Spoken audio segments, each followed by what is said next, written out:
ஹalleluya ஹalleluya கர்த்தருடைய பரிசுத்த நாமத்திற்கு மகிமையும் ஸ்தோத்திரம் உண்டாவதாக.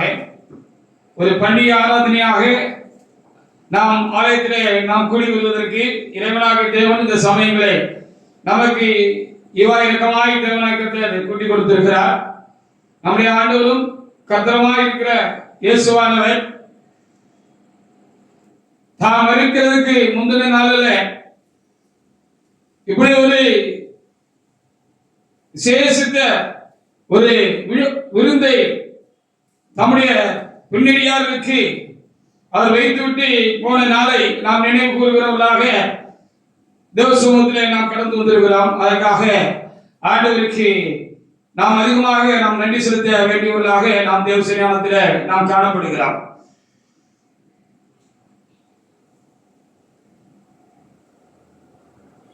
அவர் மரிக்கிறதுக்கு முந்தின நாள்ல பஸ்கா பண்டிகை ஆசரித்தார் என்றும் அந்த பஸ்கா நியமத்தை அவர் புதிதாக்கிவிட்டு போனார் என்றும் நாம் என்ன செய்கிறோம் பார்க்கிறோம். அவைகளுக்காக நாம் ஆண்டவரை நாம் சோதரிப்போமாக. அவைகளின் முகாந்தரம் என்ன, அவைகளினுடைய நோக்கம் என்ன என்பதை நாம் அறிந்திருந்தாலும் வருடத்துக்கு ஒரு முறை இந்த பஸ்கா நாளிலே, இந்த பஸ்கா பண்டிகை நாளிலே விசேஷித்த வண்ணமாக அதை நாம் கருத்தாய் தியானிக்க நமக்கு அருளப்பட்டிருக்கிறது. நாம் கருத்தாய் தியானிக்கிறவர்களாக இருக்கிறோம். அப்படியே இன்றைக்கும் பஸ்காயை கிறிஸ்து நமக்காக பலியிடப்பட்டிருக்கிறாரே என்று நாம் வாசிக்கிறது போல அவர் எதற்காக பலியானார், அதனுடைய மேன்மை என்ன, அதனுடைய தாற்பயம் என்ன, அது ஏன் மனுக்குலத்துக்கு மிகவும் அவசியமான ஒன்றாயிற்று என்பதை குறித்து நாம் இந்த நாளிலே தியானிக்கும்படியாக ஆண்டவருடைய சமூகத்திலே நாம் கடந்து வந்திருக்கிறோம். 1 கொரிந்தியர் புத்தகத்திலே 5ஆம் அதிகாரத்திலே 7வது வசனத்தை எடுத்த ஒரு தேவனுடைய பிள்ளை எழுந்து நின்று வாசிக்கலாம்.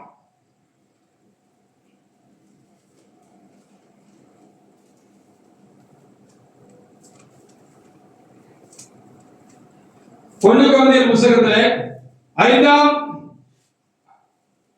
அதிகாரத்திலே 7வது வசனத்தை ஒருவர் எழுந்து நின்று வாசிக்கலாம். 1 கொரிந்தியர் 5:7. ஆகையால் நீங்கள் பிடிப்பில்லாதவர்களாய் இருக்கிறபடியே புதிதாய் பிசைந்த மாவாய் இருக்கும்படிக்கு பழைய பிடித்த மாவை புறம்பே கழித்து போடுங்கள். பழைய பிடித்த மாவை தள்ளி போடுங்கள். ஏனெனில் நம்முடைய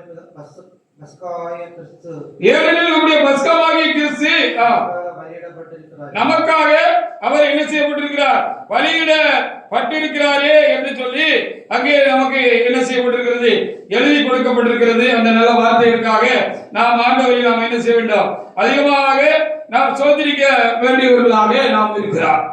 உலகத்தில் எத்தனையோ தெய்வங்கள் இருக்கிறது, மதங்கள் இருக்கிறது என்று சொல்லி நாம் இருந்திருக்கிறோம். கிறிஸ்தவ மதம் நாம் மார்க்கத்திலே நாம் இருக்கிறோம், இந்து மதம் இருக்கிறது, சைன மதம் இருக்கிறது, பௌத்த மதம் இருக்கிறது, முகமதிய மதம், முஸ்லிம் மதம் என்று எத்தனையோ மதங்கள் இருக்கிறது என்று சொல்லி பார்க்கிறோம். தெய்வங்களும் அவர்களுக்கு என்று அநேக தெய்வங்கள் இருக்கிறது என்று சொல்லி நாம் அறிந்திருக்கிறோம். இப்படி அவர்களுக்கு ஒரு மதமோ ஒரு மார்க்கமோ தெய்வங்களோ இருக்கிறது என்று அறிந்திருக்கிறோம். அவர்களுடைய நம்பிக்கையினாலே அவர்கள் என்ன செய்கிறார் என்று சொல்லி பார்க்கிற பொழுது அவர்களுடைய மதத்தை, மார்க்கத்தை அல்லது அவர்களுக்கு இஷ்டமாக இருக்கிற தெய்வங்களை வழிபடுகிறவர்களாக இருக்கிறார்கள். விசேஷமாக பொதுவாக மனிதர்களாக நாம் அப்படி அவருடைய தெய்வங்களை வழிபடுகிறவர்கள் கூட அதிகமாக இந்த உலகத்தினுடைய தேவைகளுக்காக, காரியங்களுக்காகவே தேடுகிறவர்களாக இருக்கிறார்கள். நம்மவர்களும் நமக்கு வேண்டியது என்ன செய்கிற அந்த உலகத்தில்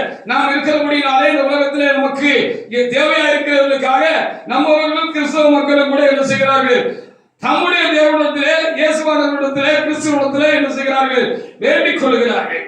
எல்லாவற்றை காட்டிலும் எல்லா மதமும் ஒரு குறிப்பாக எல்லாம் ஒன்றை சொல்லுகிறது என்று சொன்னால், சொர்க்கம் ஒன்று இருக்கிறது, நரகம் ஒன்று என்று ஒன்று இருக்கிறது. இந்த சொர்க்கத்திற்கு போக வேண்டும் என்பதைத்தான் அவர்கள் அப்படியாக கோடிட்டு முக்கியமாக சொல்லுகிற காரியமா இருக்கிறது. அப்படி போகிறதற்கு என்ன செய்ய வேண்டும் என்று பல காரியங்களை பல மதங்கள் சொல்ல இருந்தாலும் கூட அதில் மக்களை கொண்டு சேர்ப்பது என்பது அந்த கொள்கையினால், கோட்பாடுகளினால் இயலாத ஒன்றாக இருக்கிறது என்று சொல்லி நாம் அறிந்திருக்கிறோம். ஆனால் அப்படி அல்ல, கிறிஸ்தவர்களுக்கு இரண்டு மாறாத நம்பிக்கை உண்டாயிருக்கிறது என்று சொல்லி வேத புத்தகத்திலே, எபிரேயர் புத்தகத்திலே என்ன செய்யப்பட்டிருக்கிறது, நமக்கு எழுதி கொடுக்கப்பட்டிருக்கிறது. அது என்ன ரெண்டு மாறாத நிச்சயம் என்று சொன்னால், ஒரு மனிதன் கிறிஸ்துவை பின்பற்றுகிறதுனால, கிறிஸ்து சொன்னபடி அவர் வழிகளே நடக்கிறதுனாலே அவனை கொண்டு போய் அந்த மார்க்கம் அல்லது அந்த ஆண்டவர் என்ன செய்வார், அவனை மோட்சத்திலே சொர்க்கத்திலே என்ன செய்வார், கொண்டு போய் சேர்ப்பார் என்று சொல்லப்பட்டிருக்கிறது.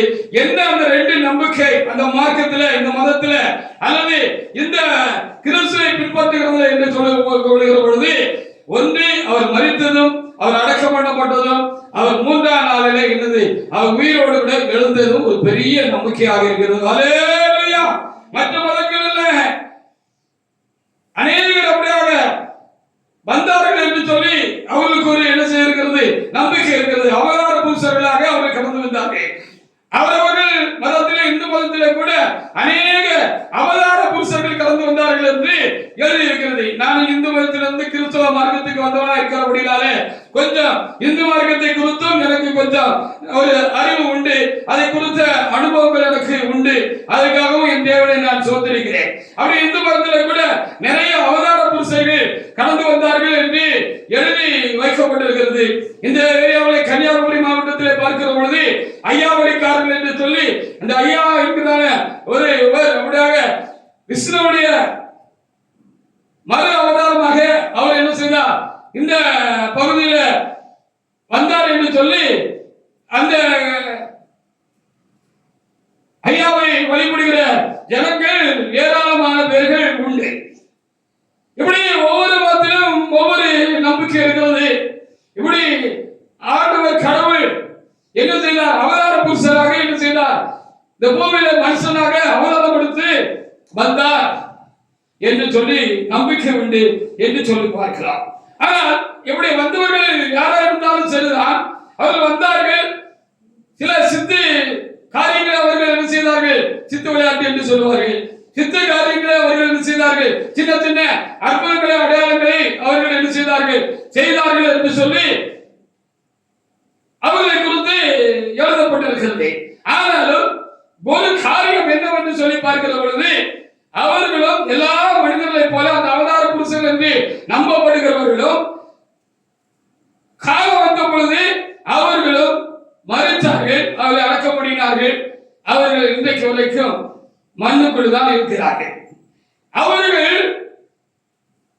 திரும்ப உயிரிழந்து அவர்கள் ஒருவேளை வைகுண்டத்திலிருந்து வந்திருந்தாலோ அல்லது சிவலோகத்திலிருந்து வந்திருந்தாலோ அல்லது அவர் மார்க்க நம்பிக்கைப்படி எங்கேயாவது இருந்து அவர்கள் அந்த தெய்வங்கள் மறுவருடம் கொடுத்து இந்த பூமிக்கு வந்து அவர் அவதார புருஷனாக அவர்கள் வந்திருந்தார்கள் என்று சொன்னால், அவர்கள் மனித அவதாரங்களாக வந்திருந்தாலும் அவர்கள் கடவுளாக இருந்திருக்கிறது காரியமாக இருந்தால் அவர்கள் மறித்தாலும் அவர்கள் இந்த மண்ணுக்குள்ளே இருக்கக்கூடாது. அவர்கள் என்ன செய்திருக்க வேண்டும், அவர்கள் உயிரோடு இருந்து அவர்கள் எங்கிருந்து வந்தார்களோ அங்கே போயிருக்க வேண்டாம்.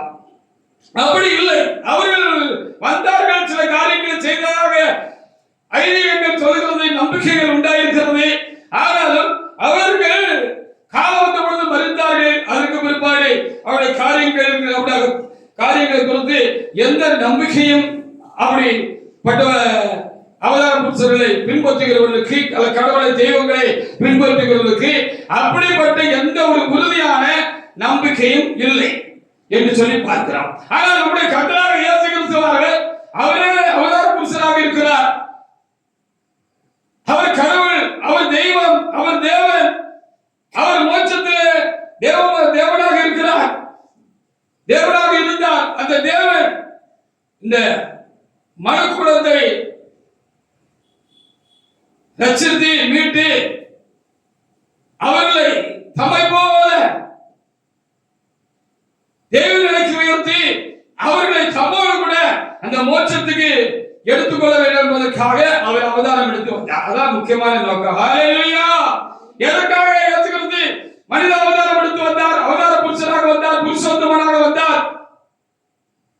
என்று சொல்லி பார்க்கிற பொழுது மனிதர்களை தெய்வ சாயலுக்கு உயர்த்தி, தெய்வ நிலைக்கு உயர்த்தி, தம்முடைய நிலைக்கு உயர்த்தி அவர்களை தம்மோடு கூட மோட்சத்துக்கு எடுத்துக் கொள்வதற்காக, சொர்க்கத்துக்கு எடுத்துக் கொள்வதற்காக அவர் அவதாரம் எடுத்து வந்தார். அப்படி அவர் அவதாரம் எடுத்து வந்த பொழுது அந்த மனிதர்கள் பாவ கல்மீசமுடையவர்களாக இருந்தபடினாலே, பாவ சுபாவம் உள்ளவர்களாக இருந்தபடினாலே, அவர்கள் பாவம் செய்கிறவர்களாக இருந்தபடினாலே, அந்த பாவத்தோடு கூட ஒரு மனிதனையும் மோட்சத்திலே சொர்க்கத்திலே கொண்டு போய் சேர்ப்பது கூடாத காரியம். ஏன் கூடாத காரியம் என்று நான் சொல்லுகிறேன். அங்கே பாவம் இல்லை. அங்கே இருக்கிற அந்த கடவுள், அந்த மெய்ப்பொருள் பாவம் இல்லாத ஒன்றாக இருக்கிறது, பாவம் செய்யாத ஒன்றாக இருக்கிறது. அங்கே பாவத்துக்கு இடம் இல்லை. அது ஒரு பரிசுத்தமான ஒரு உலகமாக இருக்கிறது. அந்த சொர்க்க பூமி இருக்கிறது, அதாவது மோட்சம் என்று சொல்லப்படுகிறது என்று சொல்லி நாம் தெளிவாக நாம் அறிந்திருக்கிறோம். அப்படியாக மனிதர்களாக நாம் இயல்பாக சுபாவத்தின்படி சிறு வயது முதலே நாம் பாவம் செய்கிறவர்களாக, பாவிகளாக இருக்கிறோம். அப்ப பாவத்தோடு இந்த மனிதனை மோட்சம் கொண்டு போக முடியாது. அந்த மனிதனும் அங்கே இருக்க முடியாது. அப்படியானால் என்ன செய்வது என்று சொல்லி இந்த பாவமாய் போய்விட்ட, பாவமாய் இருக்கிற இந்த மனிதனை தம்மை போல புதிய மனிதனாக்கி, பரிசுத்தமாக்கி, தேவ நிலைக்கு அவனை உயர்த்தி, அவனை தம்மோடு கூட மோட்சத்தில் எடுத்துக் கொள்வதற்காக பாவத்தை அவனிலிருந்து நீக்கி அவனை பரிசுத்தமாக்கும்படியாக அவர் என்ன செய்தார்? இந்த உலகத்தில் அவதார புருஷராக அல்லது புருஷோத்தமனாக அவர் என்ன செய்தார்? இந்த உலகத்திலே வந்தார் என்பதுதான் கிறிஸ்தவர்களுடைய நம்பிக்கை மாத்திரமல்ல, உண்மையும் கூட இருக்கிறது. அதற்காக என் ஆண்டவரை நான் சோதரிக்கிறேன். ஹல்லேலூயா. அப்ப அதற்காக ஆண்டவர் வந்தார். அப்படி ஆண்டவர் வந்து என்ன செய்தாரா?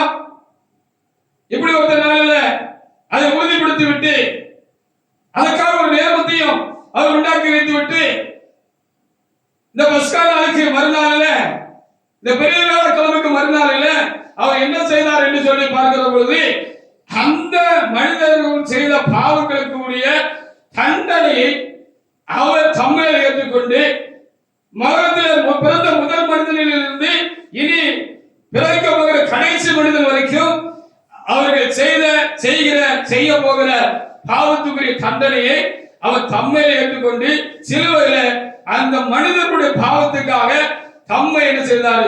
பாவ நிவாரண பலியாக அவர் ஒப்பு கொடுத்தார். ஹல்லேலூயா. அப்போ இப்ப நம்ம ஒரு குற்றம் செஞ்சிட்டோம், ஒரு களவு செஞ்சிட்டோம், ஒரு கொள்ளை அடிச்சிட்டோம், இல்லைன்னா ஒரு தவறான தீங்கான ஒரு காரியத்தை நம்ம செஞ்சிட்டோம், கொலை பண்ணிட்டோம், ஒரு ரேப் பண்ணிட்டோம் வச்சுக்கோங்களேன், கற்பழிப்பு ஒரு காரியங்களை நம்ம செய்துட்டோம் அப்படின்னு சொன்னா நம்ம இஷ்டத்து போல இந்த ஊருக்குள்ளே நடமாட முடியாது, தேசத்தில் இருக்க முடியாது. அப்ப செய்தவர்களை, சம்பந்தப்பட்டவர்களை பிடித்து அதை சிறைச்சாலையில கொண்டு போட்டு கோர்ட்ல கொண்டு நிப்பாட்டி அவர்களுக்கு அதுக்குரிய தண்டனையை என்ன செய்வாங்க? கொடுத்துருவாங்க. அப்படின்னு தான் நம்ம பார்த்திருக்கிறோம். இது நீதி, இது நீதியாக இருக்கிறது. தப்பு செஞ்சா அதுக்கு தண்டனை உண்டு, அது நீதியாக இருக்கிறது என்று சொல்லி நாம் அறிகிறோம். இப்படி ஒரு நீதி ஒவ்வொருவருக்கும் உண்டு. அப்ப நாமும் செய்கிற ஒவ்வொரு தவறுகளுக்கும் நமக்கு தண்டனை உண்டு. அப்படி தண்டனை பெற்றுக் கொண்டாலும் அந்த பாவத்திலிருந்து நம்மளால் வெளியே வர முடியல, வெளியாக முடியல, செய்த தப்பை திரும்ப திரும்ப செய்கிறோம் அல்லவா? இந்த நிலையிலிருந்து மனிதனை விடுவித்து அந்த பாவத்துக்குரிய தண்டனையை தன்மையில் ஏற்றுக்கொண்டு அதற்காக ஆண்டவர் என்ன செய்தார்? சிலுவையிலே மரித்தார் என்று சொல்லி பார்க்கிறார். ஹல்லேலூயா. அதற்காக ஆண்டவர் சிலுவையிலே மரித்தார். மரித்தவர் ஆனால் எதற்காக மரித்தார்? மனிதனுடைய பாவங்களை மன்னிக்கும்படியாகவும் அந்த தண்டனை அவர்கள் வராமல் தம்மையில் போட்டுக் கொள்ளும்படியாகவும் கடவுளே வந்து என்ன செய்தாரு? மனிதனாக வந்தார். வந்தவர் எப்படி இருந்தாரு? பாவம் இல்லாதவராக இருந்தார், பாவம் செய்யாதவராக இருந்தார். ஹல்லேலூயா. மற்ற தெய்வங்களை குறித்து நாம் அப்படி சொல்ல முடியாது. எந்த மார்க்கமும் மதமும் அப்படி அடிச்சு என்ன செய்ய முடியாது, தைரியமாக நிமிர்ந்து பார்த்து சொல்ல முடியாது. ஆனால் கிறிஸ்தவ மதத்துல அந்த கிறிஸ்துவாகிய அந்த தேவன் பாவம் இல்லாதவராக இருந்தார், பாவம் செய்யாதவராக இருந்தார். கடவுள்னா பாவம் இல்லாதவராக இருக்கலாம். அவரே குற்றவாளி கொண்டு நின்றார்னா நமக்கு எப்படி அவர் நியாய தீர்ப்பு செய்ய முடியும்? உனக்கு சொர்க்கம் உனக்கு நரகம் அப்படின்னு எப்படி அவங்களுக்கு தீர்ப்பு செய்ய முடியும் அப்படின்னு சொல்லி பார்க்க வேண்டியது இருக்குது. அப்படி கர்த்தர் மரித்தார், அடக்கம் பண்ணப்பட்டார். ஆனாலும் அவர் தேவன் அவரை பூமிக்குள்ளே அடக்கி வைக்க முடியாது, கல்லறைக்குள்ளே அடக்கி வைக்க முடியாது. அவர் சொன்னார், நான் உங்களுடைய பாவங்களுக்காக மரிப்பேன், உங்க பாவத்துக்குரிய தண்டனை நான் என்ன செய்வேன், என்மேல் சுமத்திக் கொள்வேன். நீங்கள் மறிக்க வேண்டியது இருக்க நான் மறிப்பேன், மூன்றாம் நாள்ல நான் திரும்பவும் சொர்க்கத்துக்கு ஏறி போவேன் என்று சொல்லி ஆண்டவர் சொன்னது போல அவர் என்ன செய்தார், எங்கிருந்து வந்தாரோ அங்கே ஏறி போனார். ஹல்லேலூயா! அதுதான் ஒரு பெரிய நம்பிக்கை கிறிஸ்தவ மார்க்கத்துக்கு மாத்திரம், கிறிஸ்தவர்களுக்கு மாத்திரம். வேற எந்த மதத்திற்கும் அவர் கடந்து வந்தாரு, அவர் பாவங்கள் எல்லாம் அவரு தம்மையில சுமத்தி கொண்டாரு ஒரு தாயை போல. அதுக்குள்ள தண்டனை அனுபவிச்சாரு, அவர்கள அந்த தண்டனையில இருந்து விலக்கு கொடுத்தாரு, விடுதலை கொடுத்தாரு. அந்த பாவத்திலிருந்து அவங்கள விடுதலாக்கி பரிசுத்தமாக்கினாரு அப்படின்னு சொல்றதற்கு எந்த ஒரு நிச்சயம் இல்லை. ஹல்லேலூயா! ஆனால் எங்களுக்கு அந்த நிச்சயம் உண்டாயிருக்கிறது. உண்மையாய் கிறிஸ்துவை பின்பற்றுகிற ஒவ்வொரு கிறிஸ்தவருக்கும் இந்த நம்பிக்கை உண்டாயிருக்கிறதற்காக என் ஆண்டவரை நான் சொத்திருக்கிறேன். நானும் ஒரு காலத்துல ஒரு இந்து மார்க்கத்துல பிறந்தவனாக தான் இருந்தேன். பக்தியுள்ள இந்து குடும்பத்திலே பிறந்திருந்தேன். என்னுடைய பெற்றோர்கள், என்னை வளர்த்தவர்கள் எல்லாரும் பக்தி உள்ளவர்களாக இருந்தார்கள். பூஜை புனஸ்காரம் செய்கிறதிலும், புண்ணிய ஸ்தலங்களுக்கு மாதந்தோறும் போகிறதிலும், வீடுகளிலும் பலவிதமான ஆச்சாரங்களை கடைபிடிக்கிறவர்களாக இருந்தார்கள். ஆனாலும் அவர்களும் ஒரு சராசரி மனிதர்களாக பாவைகளாகத்தான் இருந்தார்கள். என்னை வழிநடத்தின என்னுடைய பெற்றோர்களாக இருக்கட்டும் அல்லது என்னை வளர்த்தவர்களாக இருக்கட்டும், நானும் பிறந்தேன். நானும் பாலிய பிராயத்திற்கு வரைக்கும் நான் இந்த கிறிஸ்துவை நான் கண்டுகொள்கிற வரைக்கும் நானும் எப்படி இருந்தேன் என்று சொல்லி பார்க்கிற பொழுது எனக்குள்ளும் பாவம் இருந்தது. எல்லாரும் போல நானும் ஒரு சராசரியான ஒரு சாமானியமான மனிதனாகத்தான் இருந்தேன் ஒழிய விசேஷத்தமான ஒரு காரியம் இல்லை. ஆனால் என்று இந்த கிறிஸ்துவை நான் மனப்பூர்வமாக ஏற்றுக்கொண்டு அவர் எனக்காக இரத்தம் சிந்தி மரித்தார், என்னுடைய பாவங்களை கழுவி என்னை பரிசுத்தமாக்கும்படியாக எனக்காக அவர் இரத்தம் சிந்தி அவர் மரித்தார் என்று நான் அப்படியாக அறிந்து விசுவாசித்து அவரிடமாக அந்த நம்பிக்கையினால நான் சேர்ந்து வந்த பொழுது நானும் இப்பொழுது ஒரு புதிய மனிதனாக ஜீவிக்கும்படியாக அந்த கிறிஸ்துவனுடைய அந்த பாடு மரணத்தினாலும் அந்த உயிர் தெழுந்ததினாலும் எனக்கும் அப்படிப்பட்ட ஒரு நல்ல பலன் கிடைத்திருக்கிறது. நான் இப்பொழுது புதிய ஒரு மனிதனாக நான் ஜீவிக்கிறேன். எத்தனையோ ஜீவிகளிலிருந்து பாவங்களிலிருந்து இந்த கிறிஸ்துவை ஏற்றுக்கொண்ட விசுவாசத்தை கடந்து வந்த பிற்பாடு நானும் அந்த நிலைக்கு அந்த ஸ்திதிக்கு நான் என்ன செய்யப்பட்டிருக்க உயர்த்தப்பட்டிருக்க எப்படி ஆயிரக்கணக்கான லட்சக்கணக்கான உண்மை கிறிஸ்தவர்கள் இருக்கிறார்கள் என்று சொல்லி நம்ம பார்க்க வேண்டியதாக இருக்கிறது. அதற்காக என் தேவனை நான் சோத்திருக்கிறேன். இந்த நம்பிக்கை இந்த கிறிஸ்துவத்தில் மாத்திரம் உண்டு. இந்த கிறிஸ்துவை பின்பற்றுகிற அவருடைய உண்மை உள்ள பக்தர்களுக்கு மாத்திரம் உண்டு. வெந்ததை தின்று விதி வந்தால் சாவோம் என்று ஒரு பழமொழி உண்டு. அதற்காக நாம் மனிதர்களாக படைக்கப்படவில்லை. நாம் மரித்தாலும் திரும்பவும் எங்கேயாவது ஒரு இடத்துக்கு போக வேண்டும் என்பதுதான் எல்லாருடைய மத அல்லது மார்க்கங்களில் தெய்வ நம்பிக்கையாக இருக்கிறது என்று சொல்லி பார்க்கிறோம். எங்க போனோம், பாவம் செஞ்சா நரகத்துக்கு போவோம், புண்ணியம் செஞ்சா சொர்க்கத்துக்கு போவோம் என்று சொல்கிறோம். அதை குறித்து நிச்சயம் மற்றவர்களுக்கு எங்களுக்கு உண்டாயிருக்கிறது. அதற்காக தேவனாய கர்த்தர் என்ன செய்தார், 2000 ஆண்டுகளுக்கு முன்பாக அவர் சிலுவையில மரித்தார். அப்படி மரிக்கிறதுக்கு முன்பாக என் தேவனாய கர்த்தர் என்ன செய்தார் என்று சொல்லி பார்க்கிற பொழுது அதற்காகவே அவர் வந்தார் என்பதை உறுதிப்படுத்தும்படியாக தம்முடைய சீஷர்களோடு கூட இந்த பஸ்கா நியமத்தை அவர் ஸ்தாபித்து நியமித்து அவர் கடந்து போனார். ஒவ்வொரு ஆண்டும் நினைவு கூறும்படியாக இதை கிறிஸ்தவர்களுக்கு இதை அப்படியாக கொடுத்து விட்டு போயிருக்கிறார். அதை நாம் இன்றைக்கு அனுஷ்டித்துக் கொண்டிருக்கிறோம். நினைவு கூர்ந்து என்ன செய்து கொண்டிருக்கிறோம், கொண்டிருக்கிறோம். அவருடைய ரத்தத்தினாலும் அவருடைய மாம்சத்தினாலும் ஒரு மனிதனுக்கு பாவ விமோசனம் உண்டு என்பதுதான் அதனுடைய பிரதானமான காரியமாக இருக்கிறது. அதற்காக ஆண்டவரை நாம் சோதரிப்போமாக. திரும்பவும் 1 கொரிந்தியர் 5:7 பிரசங்க வாக்கியத்தை தேவனுடைய ஒருவரிடத்து வாசிக்கலாம். வாசிங்க. ஆகையால் நீங்கள் புளிப்பில்லாதவர்களாக இருக்கிறபடியே புதிதாய் பிசைந்த மாவாய் இருக்கும்படிக்கு பழைய பிடித்த மாவை புறம்பே கழித்து போடுங்கள். ஏனெனில் நம்முடைய பஸ்காவிய கிறிஸ்து நமக்காக பலியிடப்பட்டிருக்கிறார். ஆமா, அங்க புளிப்பு உள்ளவர்களாய் புளிப்பு என்று சொல்லப்பட்டிருக்கிறது. ஓமையாக சொல்லப்பட்டிருக்கிறது, மறைபொருளாக சொல்லப்பட்டிருக்கிறது. புளிப்புன்னு சொன்னா ஒரு புளித்த ரொம்ப புளித்த ஒரு பொருளை நாம் சுவைக்கிறோம் அல்லது நம்ம சாப்பிடுகிறோம் என்று சொன்னோம் என்றால் நம்ம நினைச்சு நம்ம முகம் அப்படியே சுழிச்சிடும். அப்படிதான் ஒரு மாதிரி சுவைச்சு அப்பா அப்படின்னு சொல்லுவோம். அது ரொம்ப ஒரு கஷ்டமான ஒரு காரியம் என்று சொல்லப்பட்டிருக்கிறது. பாவமும் இறைவனுக்கு முன்பாக அப்படித்தான் இருக்கிறது. அப்போ இந்த புளிப்பு என்று சொல்லப்படுகிற இந்த வார்த்தையானது பாவத்தை நாம் செய்கிற குற்றங்களை அதை குறிக்கிறதாக இருக்கிறது. அப்படி குற்றமுள்ளவர்களாய் இல்லாதபடிக்கு குற்றம் இல்லாதவர்களாய் அப்ப புதுசா ஒரு மாவு பிசைஞ்சு வச்சு அப்படின்னு சொன்னா தோசைக்கு மாவு அரைக்கிறோம் தானே இப்படிங்களா அரைக்கிறீங்கன்னு சொன்னா அரைச்ச உடனே வாயில வச்சு பார்த்தீங்கன்னா சப்புன்னு இருக்கும், புளிப்பு இருக்காது என்று சொல்லி பார்க்கிறார். அப்படி பாவம் இல்லாதவர்களாக நீங்கள் என்ன செய்வீர்கள்? வருகிற நாட்களிலே என்னுடைய மரணத்தை நினைவு கூர்ந்து நீங்க இந்த சாக்கிரமத்திலே நீங்க என்ன செய்வீங்க? இந்த காரியத்தில் நீங்க பங்கு பெறுவீங்க அப்படின்னு சொல்லி ஆண்டவர் என்ன சொல்றாராம்? மரிக்கிறதுக்கு முந்தின நாள்ல பெரிய வியாழக்கிழமைன்னு சொல்றாங்கல்ல, அந்த நாளில் இப்படி ஒரு முறைமையை தம்முடைய சீசர்களுக்கு தம்மை நினைவு கூறும்படியாக அவர் வச்சுட்டு போனாராம். என்ன நினைவு கூறும்படியாக? உங்களுக்காக நான் என்ன செய்ய போறேன்?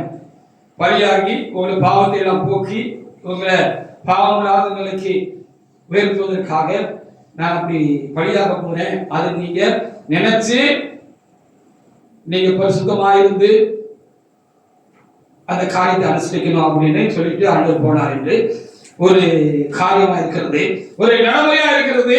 அதை வருஷத்துக்கு ஒரு முறை நம்முடைய கர்த்தராகிய இயேசு கிறிஸ்துவானவர் என்னுடைய பாவங்களுக்காக சிலுவையிலே பலியானார் என்பதை நினைவு கூறும்படியாக இப்படி ஒரு பண்டிகையை நாம் ஆசரிக்கிறோம். 1 பேதுரு 1ஆம் அதிகாரத்துல 2வது வசனத்தை நாம் எடுத்து வாசிப்போமாக. வாசிங்க. அன்று இந்த பண்டிகை பாவத்துக்கு காரணமா இருக்கிறதான சாஸ்திரனுடைய பிடியிலிருந்து சைத்தானுடைய பிடியிலிருந்து மனிதர்கள் விடுதலாக பட்டிருக்கிறார்கள் என்பதற்கு அவர் ரத்தத்தினாலே அவர் விடுதலாக்கப்பட்டிருக்கிறார் என்பதற்கு நினைவு கூறுதலான ஒரு காரியமா இருக்கிறது. 1 பேதுரு 1:2 வாசிங்க. கொரிந்துவிலே கிறிஸ்து இயேசுக்குள் பரிசுத்தமாக்கப்பட்டவர்களாயும் பரிசுத்தவான்களாயும் ஆகும்படி அழைக்கப்பட்டவர்களாயும் இருக்கிற 1 பேதுரு 1:2 பிதாவாகிய தேவனுடைய முன்னறிவிப்பின்படியே ஆவியானவரின் பரிசுத்தமாக்குதலினாலே கீழ்ப்படிதலுக்கும் கர்த்தராகிய இயேசு கிறிஸ்துவின் இரத்தம் தெளிக்கப்படுதலுக்கும் பரதேசிகளுக்கு எழுதுகிறதாவது. அப்போ இது எதுக்காக? புதிய பஸ்கா என்று நாம் நியமத்தில் அறிந்திருக்கிறோம். பழைய பஸ்கா ஒன்று இருந்தது. அது கிறிஸ்தவர்கள் எகிப்தினுடைய அடிமைத்தனத்திலிருந்து எகிப்தில் 4 வருஷமா அடிமையா இருந்தாங்க இஸ்ரவேல் ஜனங்கள். அவர்கள் அந்த எகிப்தினுடைய அடிமைத்தனத்தில் அந்த கொடுமையிலிருந்து அவர்களை விடுவித்து அவர்களை கானான் தேசத்தை சொந்தமாக கொடுப்பதற்காக ஆண்டவர் அழைத்த பொழுது அவர்கள் ஒரு பஸ்காவை ஆசரித்தார்கள் என்று சொல்லி பார்க்கப்படுகிறது. அப்படி அந்த பஸ்காவை ஆசரிக்கிற பொழுது ஒரு பஸ்கா ஆட்டுக்குட்டிய அவர்கள் தெரிந்து கொண்டு அதை அடித்து அதை என்ன செய்தார்கள் என்று சொல்லி பார்க்கிற பொழுது அதனுடைய ரத்தத்தை பிடிச்சு ஒரு கிண்ணியில வைத்து ஒரு ஈசாப்பு குழந்தை எடுத்து அதை முக்கி அவங்க இருக்கிற அந்த பஸ்காவை புசிக்க போகிற அந்த வீட்டினுடைய நிலை கால்களிலும் அந்த சட்டங்களிலும் என்ன செஞ்சாங்க? அந்த ரத்தத்தை தெளித்தாங்க.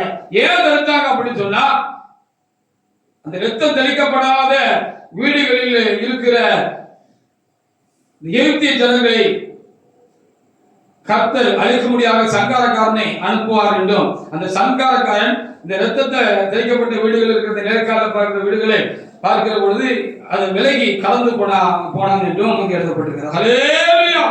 அப்படி போல இங்கே இரத்தம் தெளிக்கப்பட வேண்டும். அப்ப இரத்தம் தெளிக்கப்படுகிற கிறிஸ்துவின் இரத்தம் தெளிக்கப்படுகிறதுக்கு நீங்க வந்திருக்கிறீங்க அப்படி சொல்லப்படுகிறது. ஹல்லேலூயா.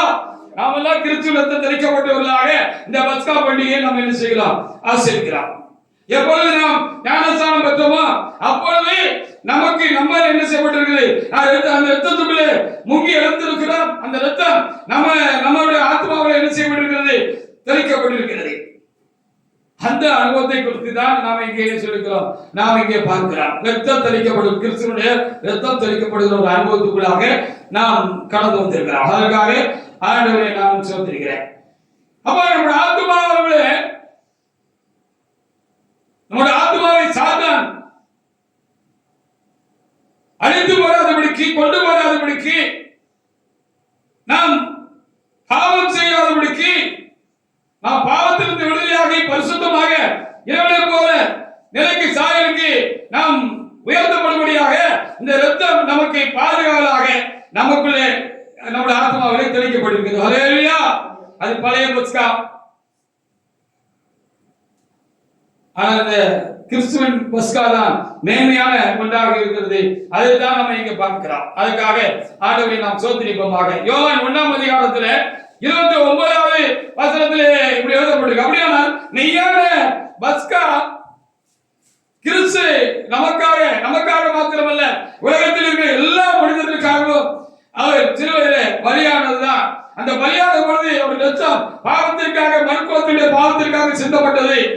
எந்த மனித ஆத்மா இதை விசுவாசித்து, எந்த மனிதன் இதை விசுவாசித்து ஏற்றுக்கொண்டு அவருக்கு தம்மை ஒப்புக் கொடுக்கிறார்களோ அவர்களுடைய ஆத்மாவில் இந்த கிறிஸ்துவனுடைய இரத்தம் தெளிக்கப்படுகிறது. இந்த அனுபவம் தான் இந்த பஸ்கா கிறிஸ்து நமக்காக பலியிடப்பட்டதினாலே உண்டாகிற ஒரு பெரிய ஆசீர்வாதமா இருக்கிறது. பாவம் செய்யணுங்கிற அவசியம் இல்லை. உண்மையா நாம் கிறிஸ்துவுக்கு நம்ம ஒப்பு கொடுத்திருந்தோம் என்று சொன்னால் நாம் செய்த பாவத்தையும் செய்து கொண்டிருக்க வேண்டிய அவசியம் இல்லை என்று சொல்லி நம்ம பார்க்கிறோம். பாவத்திலிருந்து ஒரு வெற்றி, விடுதலை, பரிசுத்தம், பரிசுத்தத்தின் மேல் பரிசுத்தம், மகா பரிசுத்தம், இறை பரிசுத்தத்தை நாம் அடைவோம். அடைந்துதான் மோட்சத்துக்கு போறோம். இதுக்கு வேற எந்த மார்க்கமும் என்ன செய்யல, வழிகாட்டல. அப்போ இங்க ஏதோ சில நன்மைகளுக்காக கடவுள்களை பின்பற்றி போனால் போதுமா, மார்க்கங்களை மதங்களை பின்பற்றி போனால் போதுமா? ஆனா வேற எந்த மார்க்கமும் வேற எந்த தெய்வமும் என்ன செய்ய முடியாது. இந்த ஒரு நிலைக்கு எந்த ஒரு மனிதனையும் தெய்வ நிலைக்கு உயர்த்த முடியாது. தெய்வம் என்று சொன்னால் பாவம் இல்லாதவர் என்று மனதில் இருத்திக் கொள்ளுங்க. எந்த மதத்துக்காரர்களாக இருந்தாலும் சரிதான். தெய்வம் என்று சொன்னால் பாவம் இல்லாதவர். அவர்கள் நம்மளை காட்டிலும் தப்பு தண்டா பண்ணாங்கன்னா எப்படி அவங்க தெய்வமாக இருக்க முடியும்? நல்ல மனிதர்களே கொடிய பாவங்களை செய்கிறவர்களுக்கு செய்யும் பொழுது ரொம்ப வருத்தப்படுகிறோம் அல்லவா? தெய்வங்கள் எப்படி செய்யும் என்பதை நாம் எண்ணிக்கொள்ள வேண்டியது. யோவான் 1ஆம் அதிகாரத்தில் 29வது வசனத்தை ஒரு தேவனை எடுத்து வாசிக்கலாம். யோவான் 1:29. மறுநாளிலே யோவான் இயேசுவை தன்னிடத்தில் வரக்கண்டு, மறுநாளிலே இயேசுவை தம்மிடத்திலே வரக்கண்டு, உலகத்தின் பாவத்தை சுமந்து தீர்க்கிற தேவ ஆட்டுக்குட்டி. இவர்தான் உலகத்தின் பாவத்தை சுமந்து தீர்க்கிற தேவாட்டுக்குட்டி இயேசு கிறிஸ்து அப்படின்னு சொன்னார். பொதுவாக எல்லா மதத்திலையும் ஒரு நம்பிக்கை இருக்கிறது. பாருங்க, ஆடு மாடுகள், கோழிகள் எல்லாம் இந்த இஷ்ட தெய்வங்களுக்கு பலியிடுகிற அனுபவம் இந்து மதங்கள்ல கூட இருக்கிறது. நானும் கூட இப்படிப்பட்ட காரியங்களில் பங்கு பெற்றிருக்கிறேன். செய்கிற பொழுது நானும் அப்படிப்பட்ட கோயில்களுக்கு நான் போயிருக்கிறேன். இதனுடைய உண்மையான தாற்பயம் என்ன அப்படின்னு சொன்னா, ரத்தம் சிந்தது இல்லாமல் பாவ மன்னிப்பலை என்று சொல்லி வேதம் திட்டமாக சொல்லுகிறது. ஒரு மனிதன் செஞ்ச அக்கிரமம், அநியாயம், பாவம், இந்த பாவத்தினுடைய காரியங்கள் எல்லாம் மன்னிக்கப்படணும்னா ரத்தம் சிந்தப்படணும். அதுக்காக தான் ஆடு, கோழி இப்படிப்பட்ட காரியங்கள் எல்லாம் என்ன செய்கிறோம், கோயில்கள் எல்லாம் என்ன செய்கிறோம், வெட்டி அப்படிப்பட்ட காரியங்களை செய்கிறோம். அதுதான் அறிந்தோ அறியாமலோ செய்கிறார்கள். ஆனாலும் அவைகள் ஒரு மனிதனை விடுதலாக்க விடாத அப்படின்னால்தான் கடவுளே மனுஷனாக வந்து மனுஷனுக்காக அவர் எழுதுதான் தம்மையே அப்படி அவர் ஒப்பு கொடுத்தார். அவருக்கு பாவம் இல்லாதபடினாலே அந்த பாவம் இல்லாத ரத்தம் சிந்தப்படணும், இந்த மனிதனுக்காக சிந்தப்படணும். அதுதான் நீங்க யோவான் 1ஆம் அதிகாரத்துல 29ல இவரே மெய்யான தேவ ஆட்டுக்குட்டியாக வந்தாரு. பலி மிருகமா மனிதனுக்கு பாவ விமோசனம் கொடுக்கும்படியாக, சாப விமோசனம் கொடுக்கும்படியாக அவர் என்ன செஞ்சாரா வந்தாருன்னு இங்க எழுதப்படுகிறது. ஹல்லேலூயா. அப்படி வந்தாரு அப்படிங்கிறதையும் பலியானார் என்பதையும் நினைவு கூறணும் அப்படின்னு சொல்லி பெரிய வேலைக்கள் மணிக்கு ஆண்டவர் தம்முடைய சர்வம் இதற்காக நாளைக்கு பலியாக போது அவர் எச்சரிக்கைக்காக சிந்தப்படுகிறது என்பதை சீசர்களுக்கு உணர்த்திட்டு போகிறதுக்காகவும் அதை ஒவ்வொரு காலங்களிலும் நினைவு கூறும்படியாகவும் அதை வச்சுட்டு போயிருக்கிறார். அதைத்தான் நம்மளும் இப்ப நினைவு கூறுகிறோம். அப்போ முக்கியமா அது எதற்காக அவர் அவதார புருஷராக வந்தாரு. ஹல்லேலூயா. அவர் ஒருவரே அவதார புருஷர். மனிதனை பாவத்திலிருந்தும் பாவ உபோச்சனத்தில் சாப உபோச்சனத்திலிருந்தும் மனிதனை விடுதலையாக்கி அவனை பரிசுத்தமாக்கி கடவுளின் நிலைக்கு உயர்த்தி தம்மோடு கூட அவனை மோட்சத்திலே கொண்டு சேர்க்க வகையில்லாதவைகள் எல்லாம் தேவைகள் என்று எப்படி நாம் ஏற்றுக்கொள்ள முடியும்? யோவான் 4ஆம் அதிகாரத்திலே 54வது வசனத்தில் அவர் என்ன எழுதிருக்கு பாருங்க. இதுதான் பஸ்கா பண்டிகைன்னு நம்ம கொண்டாடுகிறோம். இதே புதிய பஸ்காவா இருக்கிறது. கிறிஸ்து மனிதனுடைய பாவங்களுக்காக இந்த உலகத்தில் அவர் பலியானார் என்பதையும் அவருடைய சரீரம் அடிக்கப்பட்டபடினாலும் நம்முடைய சரீரத்தினாலும் நம்முடைய மனதினாலும் நாம் செய்த பாவங்களை அது மன்னிக்க பரிகரிக்கக்கூடியதாக இருக்கிறது என்பதை நினைவு கூற முடியாத ஒரு முக்கியமான ஒரு காரியமாக இருக்கிறது. வாசிக்கலாம்.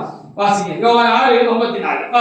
என் மாம்சத்தை புசித்து என் மாம்சத்தை புசித்து என் இரத்தத்தை பானம் பண்ணுகிறவனுக்கு ஆமா நித்திய ஜீவன் உண்டு. நித்திய ஜீவன் உண்டு, மோட்சம் உண்டுன்னு சொல்லியிருக்கிறாங்க. நித்திய வாழ்வு உண்டு, நித்திய ஜீவன் உண்டு, மோட்சம் உண்டு, சாயுச்ச பதவி உண்டு அப்படின்னு சொல்லியிருக்கிறார். ஹல்லேலூயா. சராசரி மனிதனுக்கு சாயுச்ச பதவி உண்டு அப்படின்னு சொல்லியிருக்கிறார். கொலோசியர் 2:16-17 கூட வாசித்து பாருங்க.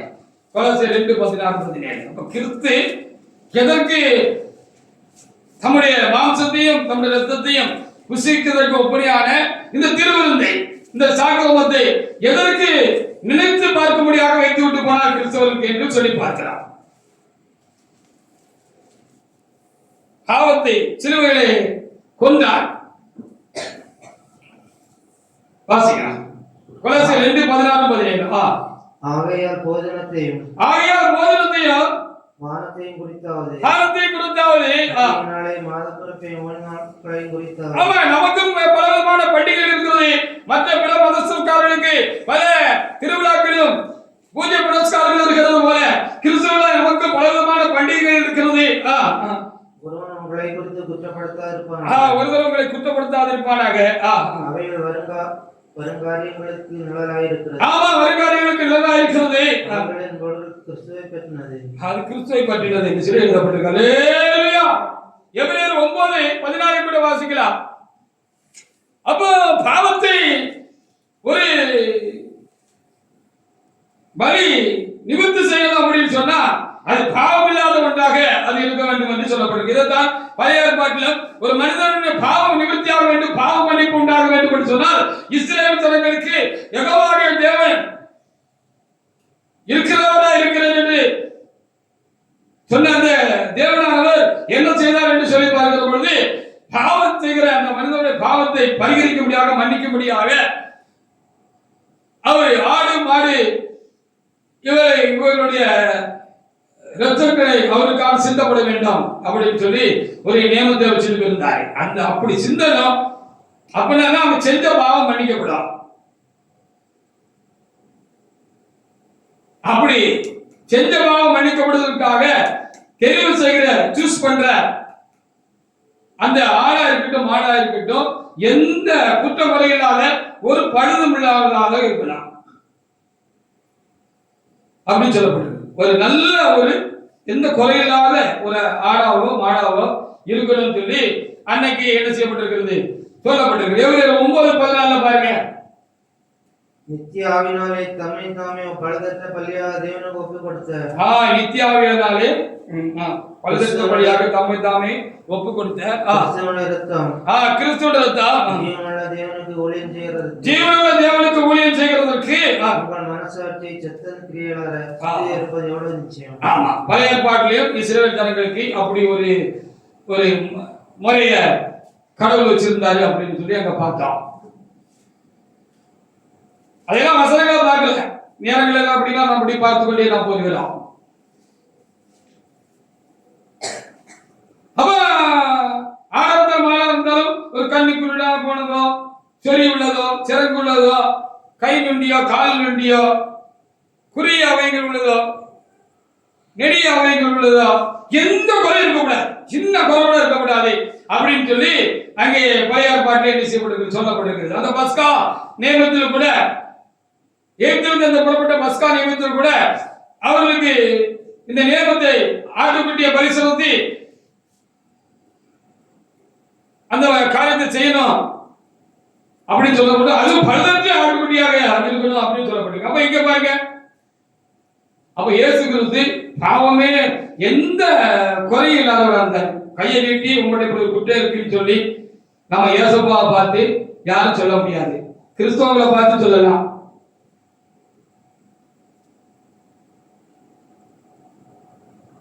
ஏதோ உங்ககிட்ட சின்ன சின்ன குறைகள் இருக்கலாம், கிறிஸ்தவங்களை பார்த்து சொல்லலாம். கிறிஸ்துவ பார்த்து, அந்த கிறிஸ்துவாகிய அந்த தேவனை பார்த்து, அந்த கடவுளை பார்த்து ஒருவரும் இன்னைக்கு வரைக்கும் என்ன செய்ய முடியல, கை கட்டி சொல்ல முடியல. ஹல்லேலூயா!